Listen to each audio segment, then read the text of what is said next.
আপনি কি জানেন এই মুহূর্তে মধ্যপ্রাচ্যে দুটি আমেরিকান এয়ারক্রাফট ক্যারিয়ার মোতায়েন করার পরিকল্পনা চলছে? আর এর কারণ একটি দেশ, সেটি হচ্ছে ইরান। কিন্তু যা আপনি মিডিয়াতে দেখছেন এটি পুরোপুরি সত্য নয়। খবর সংযোগের আজকের বিশ্লেষণমূলক অনুষ্ঠানের আমি আপনাদের দেখাবো কিভাবে পর্দার আড়ালে একটি গোপন খেলা চলছে, যেখানে তুরস্ক হয়ে উঠেছে মধ্যস্থতাকারী, পাকিস্তান নিয়েছে পক্ষ, আর ভেনেজুয়েলার প্রেসিডেন্ট বসে আছেন আমেরিকার কারাগারে। বন্ধুরা, আজকের ভিডিওটি একটু ভিন্ন এবং অত্যন্ত গুরুত্বপূর্ণ। গত কয়েক সপ্তাহে মধ্যপ্রাচ্যে যা ঘটছে তা পুরো বিশ্বের জন্য একটি টার্নিং পয়েন্ট হতে পারে। আমি গত 24 ঘন্টার সবচেয়ে গুরুত্বপূর্ণ খবর এবং বিশ্লেষণ নিয়ে এসেছি যা আপনার জানা দরকার। আজকের ভিডিওতে থাকছে ইরান আমেরিকা পারমাণবিক আলোচনার আসল সত্য, তুরস্কের গোপন ভূমিকা এবং কূটনৈতিক মাস্টার প্ল্যান, কেন তেলের দাম বাড়ছে এবং আপনার পকেটে কি প্রভাব পড়বে, ভেনেজুয়েলার সংকট এবং ট্রাম্পের নতুন কৌশল।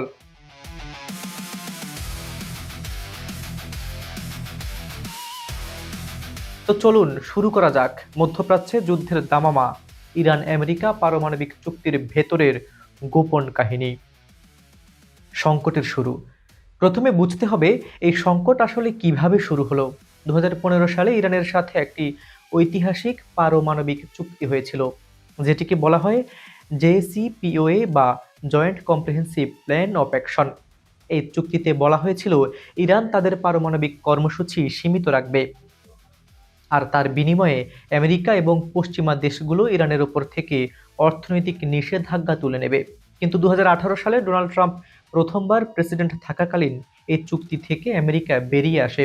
এরপর থেকেই শুরু হয় টানাপোড়েন। এখন 2026 সালে ট্রাম্প আবার ক্ষমতায় এবং এবার পরিস্থিতি আরও জটিল। কিন্তু কেন? কারণ ইরান এখন 60% পর্যন্ত ইউরেনিয়াম সমৃদ্ধ করতে পারে, যেখানে 90% মানে পারমাণবিক অস্ত্র তৈরি সম্ভব। আমেরিকা মধ্যপ্রাচ্যে নৌবাহিনীর বিশাল উপস্থিতি তৈরি করেছে। মধ্যপ্রাচ্যের একটি দেশ চাপ নিচ্ছে ইরানের ক্ষেপণাস্ত্র কর্মসূচিও নিয়ন্ত্রণে আনতে, এবং এখানেই শুরু হয় আসল খেলা। গত সপ্তাহে ওমানে একটি গোপন বৈঠক হয়। ইরান এবং আমেরিকার কূটনীতিকরা মুখোমুখি বসেন, কিন্তু এটি সরাসরি আলোচনা ছিল না, ছিল পরোক্ষ আলোচনা। মানে তারা একে অপরের সাথে সরাসরি কথা বলেননি, মধ্যস্থতাকারীদের মাধ্যমে বার্তা আদান প্রদান করেছেন।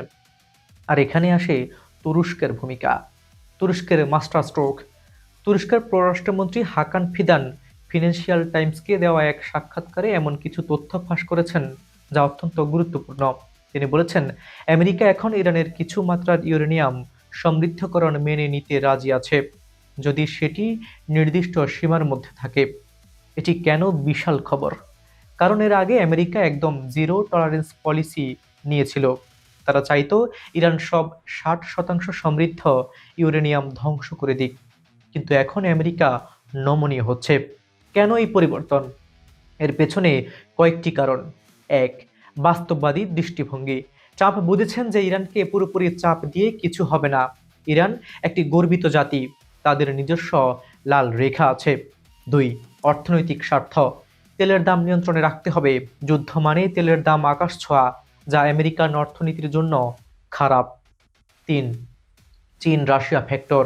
ইরানের সাথে যুদ্ধ মানে চীন এবং রাশিয়া আরও কাছে চলে আসবে ইরানের। এটি আমেরিকা চায় না। তুরস্ক এখানে অসাধারণ একটি ভূমিকা পালন করছে। তারা একই সাথে ন্যাটোর সদস্য, ইরানের সাথে ভালো সম্পর্ক রাখছে, মধ্যপ্রাচ্যে নিজেদের প্রভাব বাড়াচ্ছে। হাকান ফিদান স্পষ্টভাবে বলেছেন, ইরানিরা এখন বুঝতে পারছে যে তাদের আমেরিকার সাথে একটি চুক্তি করতে হবে, আর আমেরিকাও বুঝেছে যে ইরানের কিছু সীমাবদ্ধতা আছে। তাদের জোর করে কোনো কিছু চাপিয়ে দেওয়া অর্থহীন। এটি একটি বাস্তববাদী দৃষ্টিভঙ্গি। এবার আসুন ইরানের দিক থেকে দেখি। ইরানের সুপ্রিম লিডারের উপদেষ্টা আলী শামখানি খুব স্পষ্ট করে বলেছেন, ইরানের মিসাইল সক্ষমতা আলোচনার বিষয় নয়, এটি আমাদের লাল রেখা।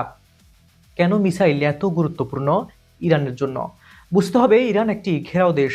চারপাশে পশ্চিমে ইরাক এবং সিরিয়া আমেরিকান প্রভাব, দক্ষিণে সৌদি আরব এবং আরব দেশগুলো আমেরিকার মিত্র, পূর্বে আফগানিস্তান এবং পাকিস্তান উত্তরে তুরস্ক, ন্যাটো সদস্য, এবং সবচেয়ে বড় হুমকি মধ্যপ্রাচ্যের একটি দেশ যার কাছে পারমাণবিক অস্ত্র আছে।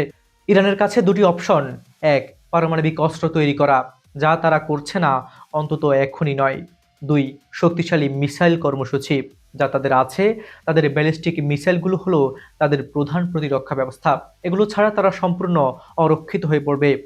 অন্যদিকে মধ্যপ্রাচ্যের একটি দেশের প্রধানমন্ত্রী বেঞ্জামিন নেতানিয়াহু ট্রাম্পের সাথে বৈঠকে চাপ দিচ্ছেন যেন যে কোনো ইরান আমেরিকা চুক্তিতে মিসাইল কর্মসূচি অন্তর্ভুক্ত করা হয়। কিন্তু এখানে একটি বড় সমস্যা। তুরস্কের পররাষ্ট্রমন্ত্রী সতর্ক করে দিয়েছেন, যদি ইরান আমেরিকা আলোচনায় ব্যালিস্টিক মিসাইল যুক্ত করা হয়, তাহলে এটি আর কিছুই না, শুধু আরেকটি যুদ্ধের পথ খুলে দেবে। এটি একটি ডেডলক সিচুয়েশন। এখন প্রশ্ন হলো, এর সমাধান কি? ফিদান বলেছেন যে 2015 সালের চুক্তির মতো সমৃদ্ধিকরণের মাত্রার সীমাবদ্ধতা মানতে রাজি, কঠোর পরিদর্শন ব্যবস্থা মেনে নিতে রাজি, বিনিময়ে অর্থনৈতিক নিষেধাজ্ঞা তুলে নেওয়া যায়, কিন্তু মিসাইল নিয়ে কোনো আপোষ নেই। অধ্যায় 4, তেলের বাজার এবং অর্থনৈতিক প্রভাব। এবার আসুন অর্থনীতির দিক থেকে তাকাই, কারণ এই সংকটের প্রভাব পড়ছে আপনার এবং আমার পকেটে। তেলের দাম 1% বেড়েছে। ব্রেন্ট ক্রুড ব্যারেল প্রতি $69.40, WTI ক্রুড ব্যারেল প্রতি $64.63। এটি শুনতে বেশি মনে না হলেও এর পেছনে একটি বড় কাহিনী আছে। কেন দাম বাড়ছে? তিনটি প্রধান কারণ। এক, যুদ্ধের ভয়। ট্রাম্প বলেছেন তিনি দ্বিতীয় একটি এয়ারক্রাফট ক্যারিয়ার মধ্যপ্রাচ্যে পাঠানোর কথা ভাবছেন। এটি একটি সিগন্যাল যুদ্ধের প্রস্তুতি। দুই, সরবরাহ লাইনের ঝুঁকি। মধ্যপ্রাচ্যে যুদ্ধ মানে হরমুজ প্রণালীতে তেল সরবরাহ বন্ধ হয়ে যাওয়ার ঝুঁকি। বিশ্বের 20% তেল এই পথ দিয়ে যায়। স্পেকুলেশন, ব্যবসায়ীরা ভবিষ্যতে তেল সংকট দেখে আগে থেকেই দাম বাড়াচ্ছে। কিন্তু একটি টুইস্ট আছে, আমেরিকার অপরিশোধিত তেলের মজুদ গত সপ্তাহে 8.5 মিলিয়ন ব্যারেল বেড়েছে। বিশ্লেষকরা ভেবেছিলেন মাত্র 7,93,000 ব্যারেল বাড়বে। এর মানে কি? আমেরিকা নিজস্ব তেল উৎপাদন রেকর্ড সীমায় পৌঁছেছে, তারা নিজেরাই যথেষ্ট তেল উৎপাদন করছে। তাহলে দাম কেন বাড়ছে? একটি ইন্টারেস্টিং দিক হলো পাকিস্তানের ভূমিকা। পাকিস্তানের পররাষ্ট্র মন্ত্রণালয়ের মুখপাত্র তাহির আন্দারাবি স্পষ্টভাবে বলেছেন, পাকিস্তান ওমানে অনুষ্ঠিত ইরান আমেরিকা পরোক্ষ আলোচনাকে স্বাগত জানায়, এবং আরও বলেছেন ইরান এবং পাকিস্তান আঞ্চলিক বিষয়ে ঘনিষ্ঠ যোগাযোগে আছে এবং আমরা শান্তি ও কূটনীতির পথে সব উদ্যোগকে গুরুত্ব সহকারে সমর্থন করি। মধ্যপ্রাচ্য এবং দক্ষিণ এশিয়ার একটি নতুন পাওয়ার ডাইনামিক্স তৈরি হচ্ছে। তুরস্ক মধ্যস্থতাকারী এবং প্রভাবশালী শক্তি হিসেবে উঠে এসেছে। পাকিস্তান ইরানের পক্ষে নরম অবস্থান নিচ্ছে। সৌদি আরব চুপচাপ দেখছে, এটাও একটি কৌশল। আর মধ্যপ্রাচ্যের একটি দেশ কঠোর অবস্থানে আছে। চীন রাশিয়া পর্দার আড়ালে ইরানকে সমর্থন দিচ্ছে। ভেনেজুয়েলার সংকট ট্রাম্পের নতুন এজেন্ডা। এবার আসি সবচেয়ে শকিং খবরে। জানুয়ারি 3 তারিখে ট্রাম্প কারাকাসে একটি সামরিক অভিযান চালান এবং ভেনেজুয়েলার প্রেসিডেন্ট নিকোলাস মাদুরো এবং তার স্ত্রীকে গ্রেপ্তার করে। তিনি তারপরে আমেরিকায় নিয়ে আসেন। এটি আন্তর্জাতিক আইনের সম্পূর্ণ লঙ্ঘন। একটি সার্বভৌম দেশের প্রেসিডেন্টকে গ্রেপ্তার করা হয়েছে। এখন মাদুরো এবং তার স্ত্রী আমেরিকার কোর্টে মাদক পাচারের অভিযোগে সাজা দিতে হবে।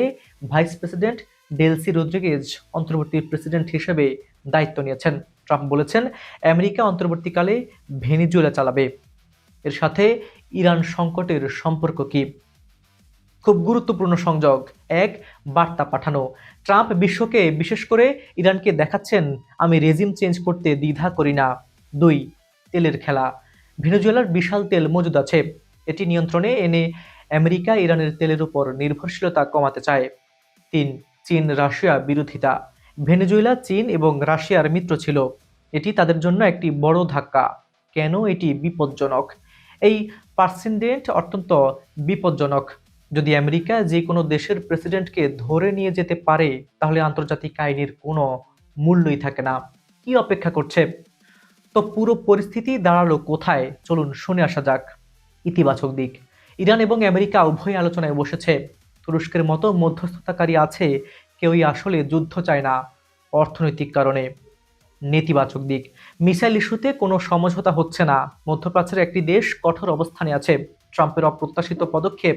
ভেনেজুয়েলা দেখুন, সামরিক উপস্থিতি বাড়ছে। 3টি সিনারিও সম্ভব। সিনারিও নাম্বার 1, আংশিক চুক্তি, অর্থাৎ 50% সম্ভাবনা। পারমাণবিক সমৃদ্ধকরণে সীমিত চুক্তি, মিসাইল ইস্যু ফেলে রাখা হবে, কিছু নিষেধাজ্ঞা তুলে নেওয়া। সিনারিও 2, স্ট্যাটাস কো, 30% সম্ভাবনা। আলোচনা চলতে থাকবে কিন্তু কোনো চুক্তি হবে না। টান টান উত্তেজনা কিন্তু কোনো যুদ্ধ নয়, মাঝে মাঝে ছোটখাটো সংঘর্ষ। সিনারিও 3, সামরিক সংঘাত, এটি 20% সম্ভাবনা। মধ্যপ্রাচ্যের একটি দেশ একতরফা হামলা চালায়, আমেরিকা জড়িয়ে পড়ে পূর্ণমাত্রার যুদ্ধ। বন্ধুরা, এই পরিস্থিতি আমাদের সবাইকে প্রভাবিত করবে, তাই খবর ফলো করুন কিন্তু ফেক নিউজ থেকে সাবধান। তেলের দাম এবং অর্থনৈতিক প্রভাব সম্পর্কে সচেতন থাকুন। শান্তিপূর্ণ সমাধানের পক্ষে জনমত তৈরি করুন। মনে রাখবেন, ইতিহাস আমাদের শিখিয়েছে যুদ্ধ কেউ জেতে না, সবাই হারে। আমরা আশা করি কূটনীতি জয়ী হবে, বুদ্ধিমত্তা জয়ী হবে। যদি এই ভিডিওটি তথ্যপূর্ণ এবং উপকারী মনে হয়, লাইক করুন, শেয়ার করুন এবং চ্যানেল সাবস্ক্রাইব করতে ভুলবেন না। কমেন্টে জানান আপনার মতামত। আপনি কি মনে করেন ইরান আমেরিকা চুক্তি হবে? বিজ্ঞাপন ও প্রমোশনের জন্য ডেসক্রিপশনে দেওয়া নম্বরে যোগাযোগ করতে পারেন। আমাদের এই অনুষ্ঠানগুলো আপনারা পৃথিবীর কোন প্রান্ত থেকে দেখছেন? Bangladesh, Bharat, America, Italy, Spain, Denmark, Europe, Russia, Ukraine, New Zealand, মধ্যপ্রাচ্য, যেখান থেকেই দেখুন না কেন, আমরা আপনার মতামত শুনতে চাই। আপনাদের এক একটি মন্তব্যই আমাদের টিমের জন্য নতুন শক্তি। আজ এই পর্যন্তই। সবাই ভালো থাকুন, সুস্থ থাকুন। আল্লাহ হাফেজ।